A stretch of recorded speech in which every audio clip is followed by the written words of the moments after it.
ഇന്ന് മെയ് 14 ഇറാനിലെ യുദ്ധത്തിൻ്റെ പശ്ചാത്തലത്തിൽ ഈ ദിനത്തിൽ ഒരു തിരിഞ്ഞു നോട്ടത്തിന് പ്രസക്തിയുണ്ട്. കാരണം ഇന്നാണ് ലോകത്തിലാദ്യമായി ഒരു രാജ്യം ജനിക്കുന്നത്. അത് ഇസ്രയേലാണ്. ആ പശ്ചാത്തലം പറയാം. ജൂതന്മാരുടെ ശല്യം പാശ്ചാത്യ രാജ്യങ്ങളിൽ നിന്ന് അകറ്റി അവർക്ക് സ്വന്തമായ ഒരു രാജ്യം നൽകി അവരെ പലസ്തീനിൽ കുടിയിരുത്തുക എന്നത് പാശ്ചാത്യ ഫാസിസ്റ്റ് ഗൂഢതന്ത്രമായിരുന്നു.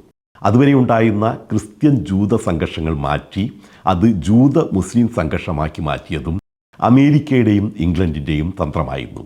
ഹിറ്റ്ലർ മാത്രമല്ല ജൂതന്മാരെ കൂട്ടത്തോടെ വധിച്ചത്. ചരിത്രത്തിലേക്ക് തിരിഞ്ഞു നോക്കിയാൽ ഇംഗ്ലണ്ടിലെ യോർക്ക് മസാക്കർ, ലണ്ടൻ മസാക്കർ ഒക്കെ ഒന്ന് കണ്ണോടിച്ചാൽ തികച്ചും മനുഷ്യത്വരഹിതമായി മതവൈരാഗ്യത്തിൻ്റെ പേരിൽ ജൂതന്മാരെ കൂട്ടത്തോടെ കൊന്നൊടുക്കിയ ഭീകരമായ ദയനീയമായ മനുഷ്യത്വരഹിതമായ ചിത്രം നമുക്ക് കാണാൻ കഴിയും. ആൻറ്റി സിയോണിസത്തിൻ്റെ വക്താക്കൾ ഇംഗ്ലണ്ടിലെ യോർക്കിലെ മുഴുവൻ ജൂതന്മാരെയും കൊന്നൊടുക്കുകയായിരുന്നു.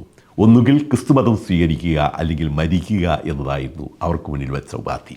ക്രിസ്തുമതം സ്വീകരിക്കാനാവില്ല എന്ന ഉറച്ച ശബ്ദത്തിൽ പറഞ്ഞ് ആത്മഹത്യ ചെയ്ത എത്രയോ ജൂതന്മാരുണ്ട്.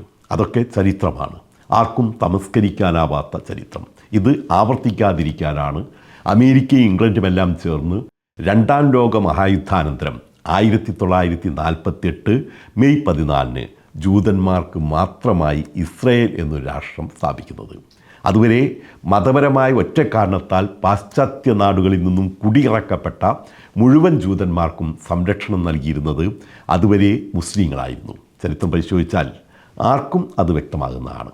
ഇംഗ്ലണ്ടിൽ നിന്നും ജർമ്മനിയിൽ നിന്നും പോളണ്ടിൽ നിന്നുമെല്ലാം കുടിയിറക്കപ്പെട്ട എല്ലാവരെയും സ്വീകരിച്ചിരുന്നത് പലസ്തീനായിരുന്നു. ശരിക്കും ന്യായമായി പറഞ്ഞാൽ യുദ്ധാനന്തരം അവരെ സ്വന്തം നാട്ടിലേക്ക് തിരിച്ചു പോകാൻ അനുവദിക്കുകയായിരുന്നു വേണ്ടത്. അത് ചെയ്യാതെ അവരെ അവരുടേതല്ലാത്തൊരു നാട്ടിൽ കുടിയിരുത്തുകയായിരുന്നു അമേരിക്കയും ഇംഗ്ലണ്ടും ചെയ്തത്. അതോടെ ജൂതശല്യം തങ്ങളുടെ നാട്ടിൽ നിന്നും കുടിയിറക്കുക എന്നതായിരുന്നു ലക്ഷ്യം. ആ അവസരത്തിൽ പലസ്തീനെ വിഭജിച്ച് താൽക്കാലിക അഭയാർത്ഥികളായി അവിടെ എത്തിയ ജൂതന്മാർക്കും ലോകത്തിലെ മുഴുവൻ ഇടങ്ങളിൽ നിന്നുമുള്ള ജൂതന്മാരെയും അവിടെ ഇറക്കി അവർക്കുമായി ഒരു രാജ്യം സ്ഥാപിക്കുന്നതിന് എല്ലാ മുസ്ലിം രാജ്യങ്ങളും ഒറ്റക്കെട്ടായി എതിർത്തു. UN അവരെല്ലാം ഒറ്റക്കെട്ടായി ഈ തീരുമാനത്തിനെതിരെ വോട്ട് ചെയ്തു. ഇറാനും തുർക്കിയും മാത്രമാണ് പിന്നീട് അതിന് വിരുദ്ധമായി നിന്നതെന്ന് ഓർക്കണം. 1950 മുതൽ ഇസ്രയേലിന് അനുകൂലമായിരുന്നു ഇറാൻ.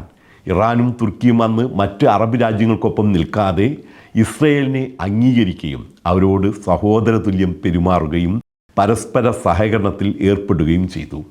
ആ ഒരു വേറിട്ട് നിൽപ്പിന് കാലം അവർക്ക് കൊടുത്ത തിരിച്ചടി തന്നെയാണ് ഈ യുദ്ധം എന്ന് വിശ്വസിക്കാനാണ് എനിക്കിഷ്ടം.